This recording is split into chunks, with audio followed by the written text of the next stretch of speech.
Daniel and his new kitten, B1 English story.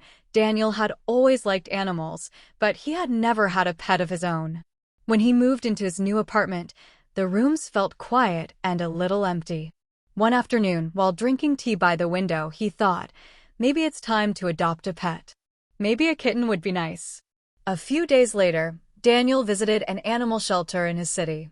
The building was small but full of warm sounds, soft meows, little steps, and friendly voices.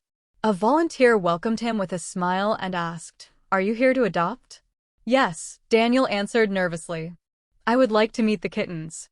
The volunteer led him to a bright room with several small cats playing together.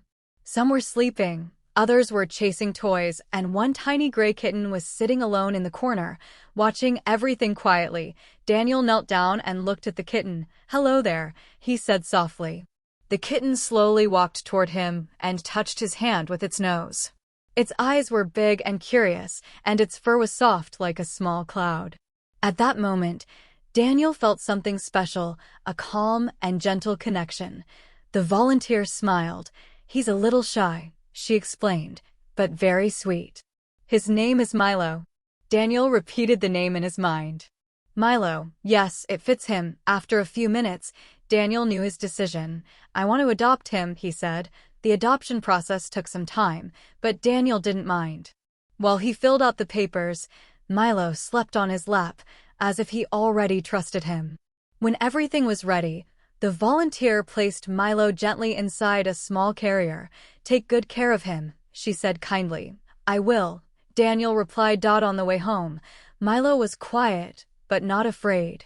Daniel spoke to him softly, telling him about their new life, the apartment, the plants by the window, the cozy blanket on the sofa. It felt like he was welcoming a new friend. When they arrived, Daniel opened the carrier slowly. "Welcome home, Milo." The kitten stepped out carefully and began to explore the apartment. He sniffed the furniture, looked under the table, and jumped onto the couch. Everything was new to him, but exciting. That night, Milo slept next to Daniel's pillow. His tiny purrs sounded like a soft lullaby. Daniel smiled and thought, "I'm not alone anymore." The next weeks were full of small adventures. Milo learned how to play with a ball of yarn, how to chase sunlight on the floor, and how to climb onto Daniel's shoulders when he worked at his desk. Sometimes he caused a little chaos. He knocked over a plant, scratched a chair, and once ran through the apartment at 3 in the morning. But Daniel never got angry. Instead, he laughed and said, "You're full of energy, little friend." There were also quiet moments. On rainy days, Milo sat by the window while Daniel read a book. On calm evenings, they rested together on the sofa, listening to music. Milo often placed his tiny paw on Daniel's hand, as if saying, "I'm here with you." One afternoon, Daniel returned home feeling tired after a long day at work. He opened the door, and Milo ran toward him, purring happily. The stress disappeared instantly. Daniel picked him up and whispered, "Thank you, buddy. You make my days better."